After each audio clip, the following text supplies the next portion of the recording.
All right. Hey, everybody. Welcome back. We are here for another one of your questions about work.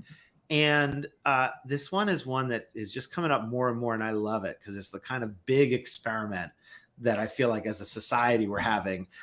For those of you who are here for the first time, I'm Roy. I'm a startup investor in the future of work.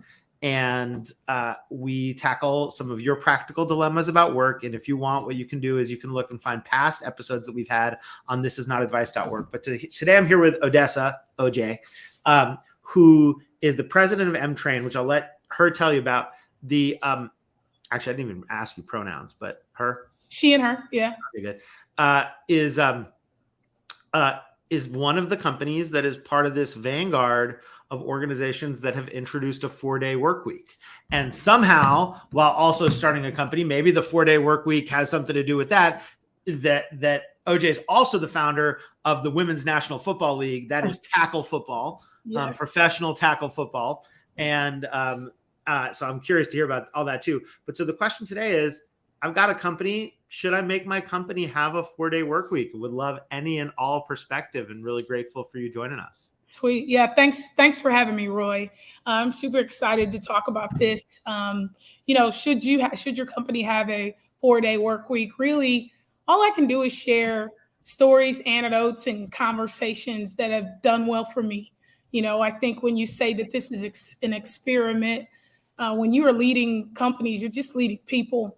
Whether you're making trinkets or sockets or creating knowledge-based software, either way is for people to use or experience.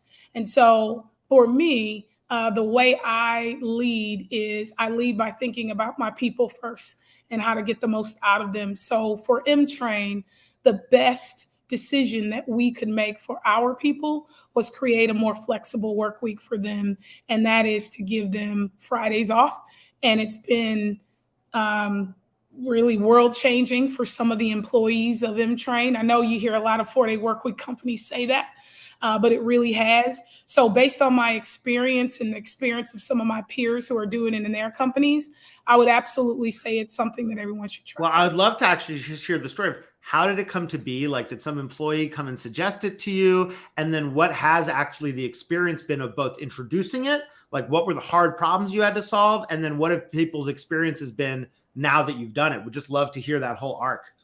Here's what's wild. People are really resilient and we forget about that, right? Like we're going to deal. So the story of this is kind of funny. Leanne Pereira, who is an awesome organizational psychologist that we have, who informs our product at Emtrain, which is all about helping companies to analyze their culture, creating data and modeling behavior with great training around it.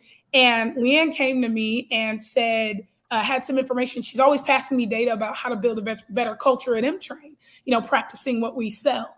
And one of her slacks was on a 4-day work week and how it's picking up. And I kept preaching about team dynamics and flexibility and how I wanted people at Emtrain to be more autonomous so they can be better for us.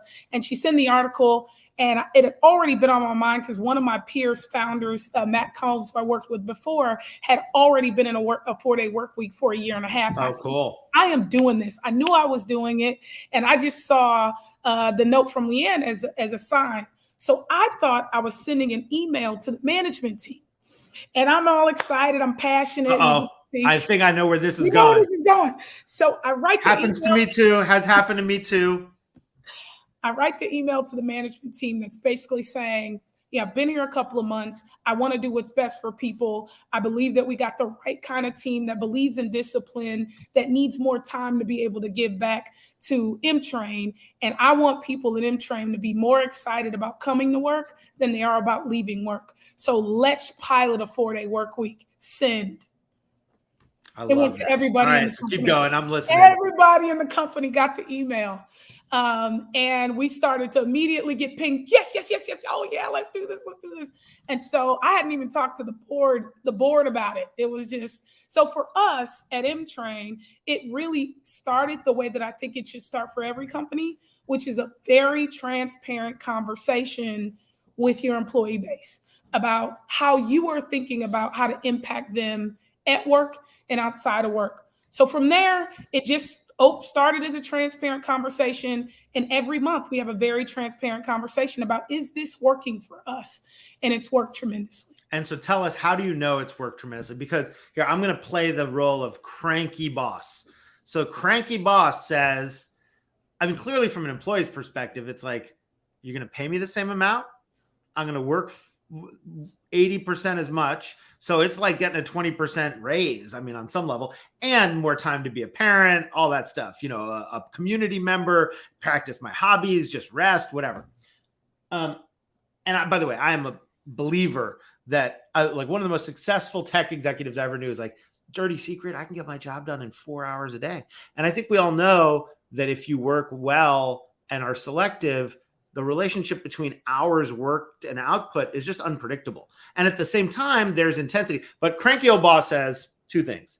Says, one, we're just going to be less productive. We're going to do less. And two, it's going to set a culture where people think they don't have to, like, sometimes you got to work late to get something done, or sometimes people work on a weekend to get something done. It's going to set a culture of laziness. I mean, just use the words.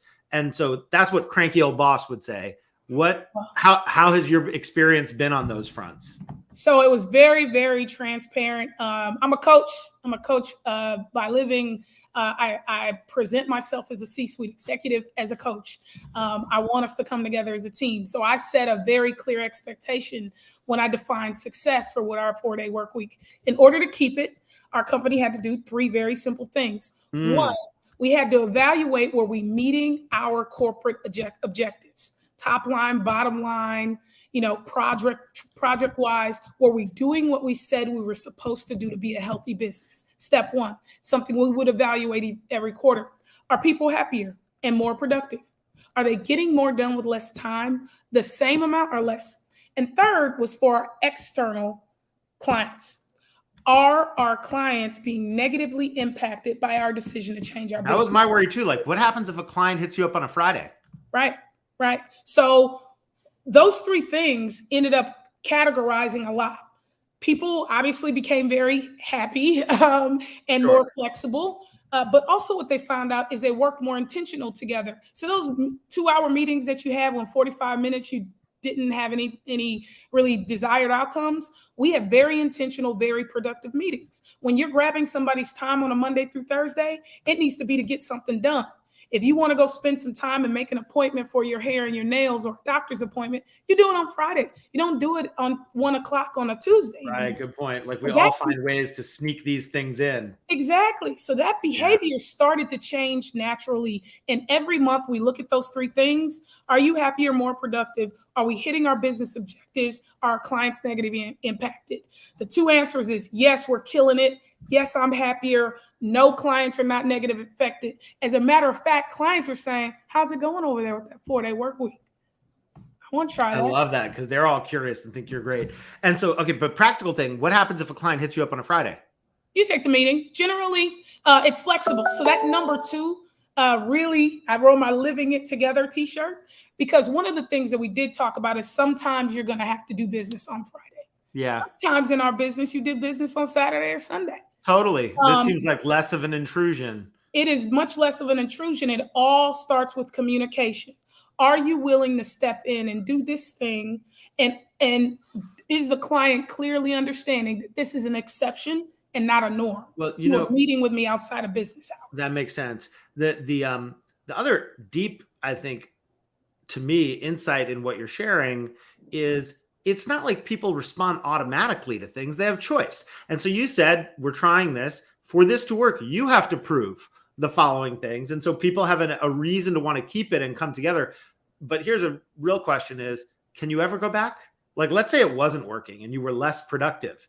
Like, are employees going to understand that if you roll them? I don't know how many folks you have at Emtrain, but is it actually a thing that once you introduce, you could ever reverse? You absolutely could. I think there are pilots, there are things that you try every single day. There's plenty of companies that have rolled back the 4-day work week. There's plenty of companies that have rolled back certain benefits, that have rolled back certain ways to work in general because it hasn't worked for them. Good point. That's where communication is key. You might like this, but if it doesn't work for you as an individual and me as a business, then we can't do it. And if you're not that kind of person, then maybe working at Emtrain isn't the right thing for you. I love that. I love that. Well, we got to talk about this forever. We could talk about, like, are there companies where you shouldn't do a 4-day work week for sure? But let's, you said you're sharing your own experiences, not necessarily what others do. That's why we call this is not advice, is because all we can really do is share our own experiences. And so just before we wrap, what should folks know about women playing professional tackle football? Oh, they should know that women play professional tackle football, have for a very long time, and this awesome organization, the Women's National Football Conference, the WNFC, is making a space so that if your daughter wakes up— I'm sorry, I said league, not conference. That's okay. If your daughter wakes up and doesn't realize that she is a quarterback, once she does realize it, she's going to have a place to play. And that is what we are creating, professionalism for women. It's a shame that more people don't know about it, but that's what we're going to change. Is that where your Fridays go to now? Yeah, my Fridays absolutely go to football. Because, Google used to have this thing where they had this so-called 20% time, that the idea was every engineer had 20% of their, or every person 20% of their time. They don't talk about it very much anymore. The joke used to be, you have 20% time. It's on Sunday. But the point is, when you actually create the structure to enable people to have space, I think it's really powerful. Well, OJ, No, I was going to say, the last thing I was going to say is, I think that the one thing that people would be most surprised about is that we did have some employees who learned how to horseback ride, or, I had an EA that went from, only having EA experience to now she's a project manager. She's got a PM from Cornell as a result of not having to work on Fridays. But the majority of our employees, they're spending more time with their families and the people they love. Amen. People. What a wonderful thing. We used to not have a 5-day work week. That rule was not supplied by God or anybody. And so I love the fact that you are pushing the boundaries on what working organizations can do. I'm grateful for you sharing your experience. I feel like this is one that a lot of people are curious about. I'd welcome having you back, and I'm just really grateful for it. And folks, you'll be able to find this recording and also transcripts of many of the past episodes that we've done at thisisnotadvice.work. And to be continued. Thank you, OJ. Thank you so much, Roy. Other OJ in football. Yes.